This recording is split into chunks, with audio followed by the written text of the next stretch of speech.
mga kabayan, welcome po sa Delicious TV.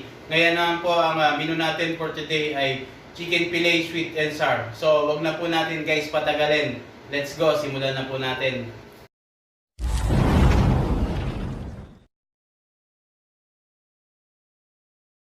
So ito lang po guys ang mga ingredients ko sa pagluluto po ng chicken fillet sweet and sour. Siyempre hindi mawawala ang boneless chicken. Bali in-slice ko na siya ng maninipis. And then ito po ang aking mga ingredients dyan.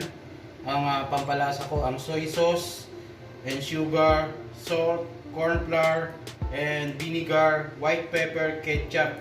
And then ang pineapple juice o ang syrup ng pineapple chunk natin. So, pineapple chunk na slice, then carrot, onion, red bell, and green bell. And then gagamit din tayo guys ng harina dyan. Ito ang flour. Yan. Cooking oil and then on water. So let's go guys, simulan na natin ang pagluluto. Bago natin iluto guys ang ating chicken, gagawa muna tayo ng coat at timplahan natin ang chicken. So lagyan lang natin ng konting salt and then ang pepper. And then mix lang natin. After natin matimplahan siya ng salt and pepper, then gagawa naman tayo ng coat dun sa may lalagyan natin ng chicken. Ito ang flour, lagyan lang natin ng konting salt and pepper. And then mix natin ng konting water. Yung saktong take lang guys. And then mixan natin ng konting corn flour.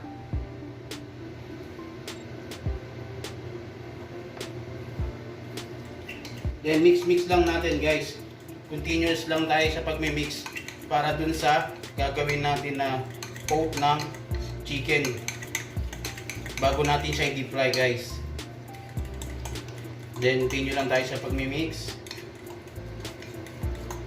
So ayan na guys, yung saktong tick lang siya. Yan na ang ating coat ng chicken fillet. So ilagay na ngayon natin ang ating chicken fillet dito. Yan. Bago natin deep fry. Yan, ganyan lang guys. Ganyan na siya. So ready to cook na siya mga guys. So let's go. So simulan na natin ang pagluluto guys. So i-mix na ngayon natin ang chicken dun sa ginawa nating coat. So, siyempre, isa natin sa isa. So pwede rin natin guys ilagay lahat para kuhanin lang tayo and then i-deep fry natin guys. So na-mix ko na lahat dito, then i-deep fry na ngayon natin guys. So ito na ang ating chicken fillet na na-mix na natin sa ginawa nating coat, then deep fry na natin isa-isa ngayon guys. So medium fire lang pala ang ating apoy. Make it sure, take note guys, make it sure na pag nilagay natin ang chicken fillet na mainit na dapat ang ating oil. At the same time para maluto siya ng maganda. So i-deep fry na natin isa-isa.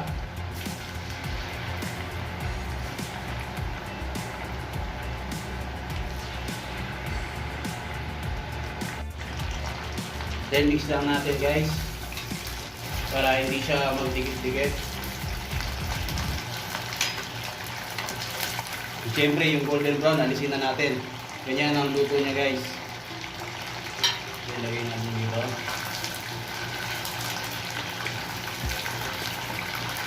Ayan guys. So hintayin na natin siyang maluto. Then take note, dapat golden brown ang ating chicken pagka iluto natin. So ayan guys, well done na siya. Ganyan lang ang ating luto ng chicken fillet. So alisin na natin. Then ilagay natin ang second batch.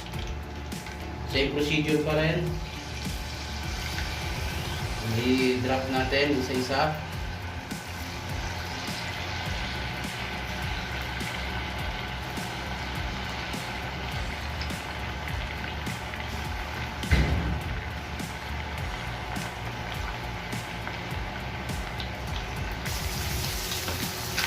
So ganyan, well done na siya guys.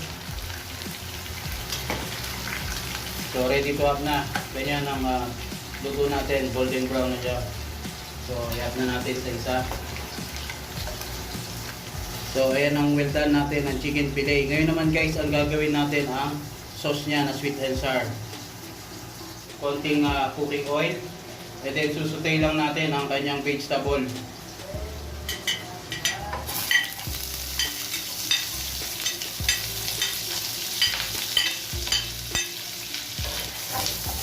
So ayan guys, nasutay na natin ang vegetable.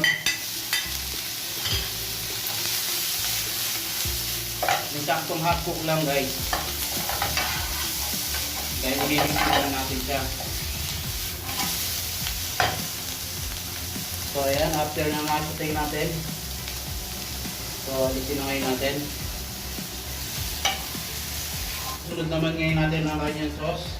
Unahin natin ang pineapple juice.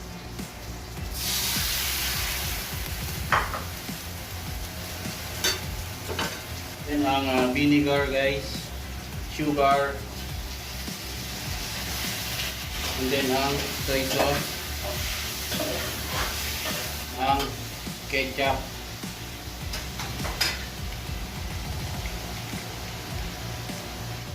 then mix lang natin guys.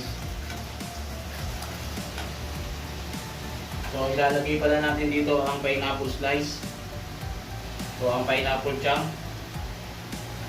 para mas lumasa ang ating sour dun sa sauce.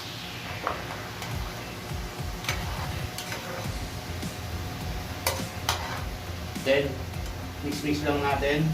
Then lagyan natin ng konting salt, pepper,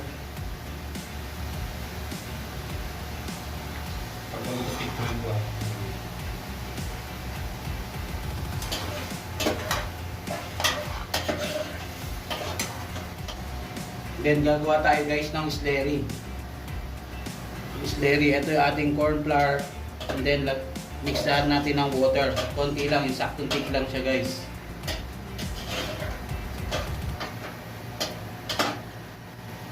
Then mix lang natin sa water, then lagay natin dito para medyo thick ang ating sauce.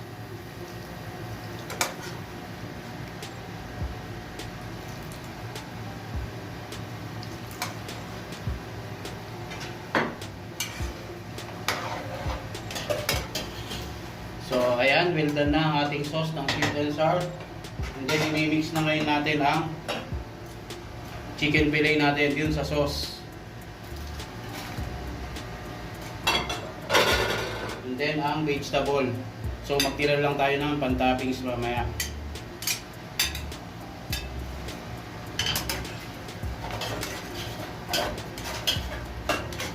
So well done ang ating chicken fillet.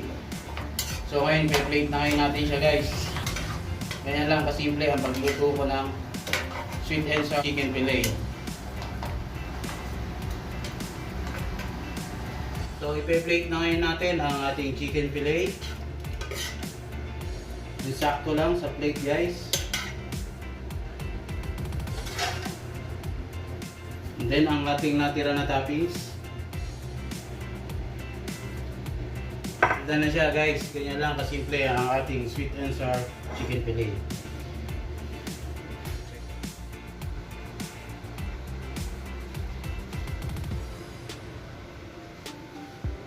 Well done ang ating chicken fillet sweet and sour. So thank you very much for watching mga guys. Hanggang sa susunod ulit natin ng mga menu at video. See you and God bless.